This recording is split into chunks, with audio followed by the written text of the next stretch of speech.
তো পরমাণু সম্পর্কে তো সব শুনলে, এবার পরমাণু কেমন দেখতে সেটা দেখো। এই দেখো হাইড্রোজেন পরমাণু কেমন দেখতে, পরমাণুর গঠনটা দেখো, এইরকম হচ্ছে পরমাণু, এরকম দেখতে হয়। আবার এটা দেখো হিলিয়াম এর পরমাণু কেমন দেখতে হয়। আবার দেখো লিথিয়ামের পরমাণুর ছবি দেখো, ঠিক আছে?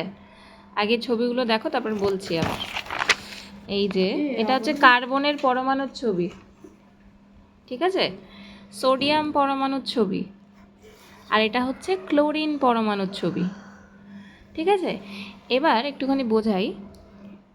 এই যে পরমাণুটাকে দেখছো, যেমন এই যে আমরা কুল খাই না, কুল যে ফলটা, কুল ফলের মধ্যে একটা অংশে কিন্তু বীজ থাকে, ওই অংশটা কি গোল হয়, তাই তো?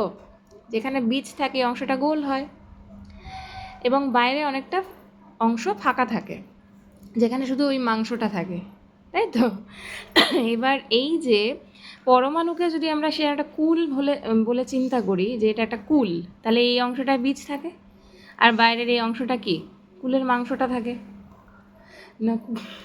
কুলের তো আর মাংস হয় না, তাই বোঝানোর জন্য আমি বলছি। তাহলে তো কুল আর মুরগির মাংস এক হয়ে যায়। যাই হোক, ওরকম কিছু ভাবিস না, কুল কিন্তু নিরামিষ জিনিস, ফল।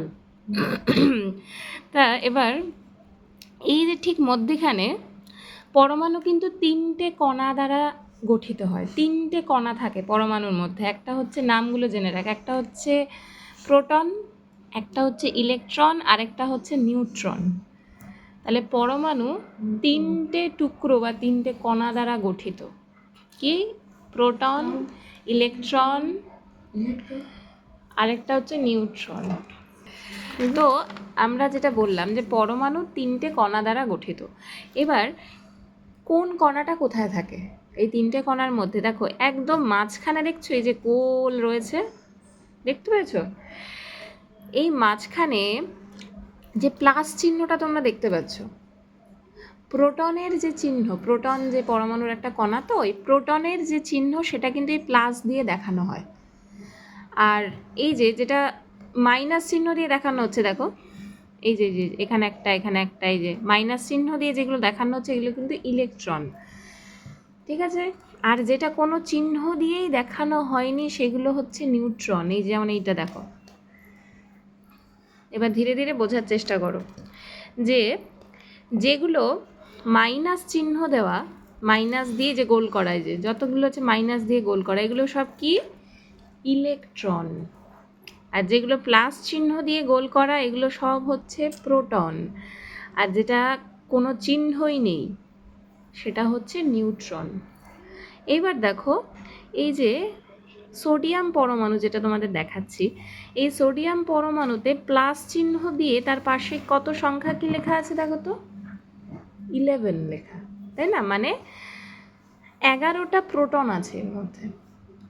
তাহলে প্লাস চিহ্নের পাশে যে সংখ্যাটা সেটা কিন্তু প্রোটনের সংখ্যা। কতগুলো প্রোটন আছে? 11টা। আচ্ছা, ইলেকট্রন কতগুলো আছে দেখো তো গুনে? 1 2 3 4 5 6 7 8 9 10 11।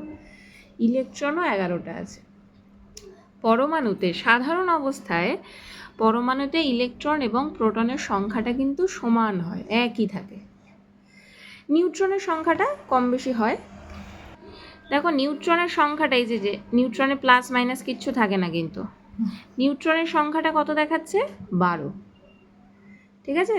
তাহলে পরমাণুতে প্রোটন এবং ইলেকট্রনের সংখ্যাটা সমান হয় এবং নিউট্রনের সংখ্যাটা কম বেশি হতে পারে।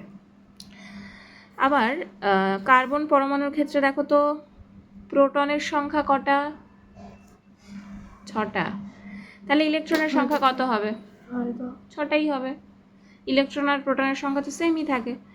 আর হচ্ছে নিউট্রনের সংখ্যাও এখানে 6টা রয়েছে। এইবার এই যে অনেক সময় প্রশ্ন আসে যে প্রোটনের আধানটা কত? আধান বলতে কি বোঝায় বলো তো? এই যে প্লাস চিহ্ন দেওয়া, তো এটাকে আমরা কি বলি? পজিটিভ। প্লাস মানে কি? পজিটিভ বলি তো। এবার এই এই পজিটিভ যেটা বলছি, প্লাস মানে পজিটিভ, মাইনাস মানে নেগেটিভ, এটা তো তোমরা জানো। এবার এই পজিটিভ যেটা, সে তোমরা অঙ্কেও মনে হয় শিখেছো যে পজিটিভ যেগুলো ওগুলোকে ধনাত্মক বলে, আর যেগুলো হচ্ছে মাইনাস চিহ্ন যেগুলো নেগেটিভ সেগুলোকে বলে ঋণাত্মক। ঠিক আছে, বাংলায় এটা তো সংখ্যারেখার অঙ্কতে ছিল মনে হচ্ছে। তাহলে পজিটিভ কথাকে আমরা বাংলায় ধনাত্মক এবং নেগেটিভকে আমরা ঋণাত্মক বলে থাকি। ঠিক আছে, তাহলে প্রোটনের যে আধান সেটা পজিটিভ না নেগেটিভ, মানে ধনাত্মক না ঋণাত্মক? প্লাস থাকলে ধনাত্মক, মাইনাস থাকলে কিন্তু ঋণাত্মক। তাহলে প্রোটনেরটা তো প্লাস, মানে প্রোটনের যে আধান সেটা তো ধনাত্মক, আর ইলেকট্রনের যেটা সেটা তো মাইনাস দিয়ে লেখা, তার মানে ইলেকট্রনের যে আধান সেটা তো ঋণাত্মক।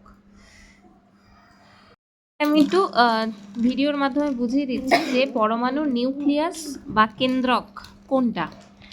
এই যে পরমাণুর মধ্যে এই যে দাগটাকে দেখতে পাচ্ছ একদম মাঝখানে, হ্যাঁ, এই দাগটা কিন্তু এই দাগটার মধ্যে প্রোটন আছে 11টা এবং নিউট্রন, এই যে এটা হচ্ছে নিউট্রন, এটা আছে 12টা, এবং এই পুরো জায়গাটাকেই বলছে কিন্তু পরমাণুর কেন্দ্রক বা কেন্দ্র বা নিউক্লিয়াস। ঠিক আছে, এবং দেখো এই যে নিউক্লিয়াসের এই গোল দাগটা, এর সমান্তরালে তোমরা আরও কিছু গোল দাগ দেখতে পাবে, এই একটা, এই একটা, এই একটা, এখানে 3টে দাগ দেখতে পাচ্ছ, এই একটা গোল দাগ, এই একটা গোল দাগ এবং এই একটা গোল দাগ।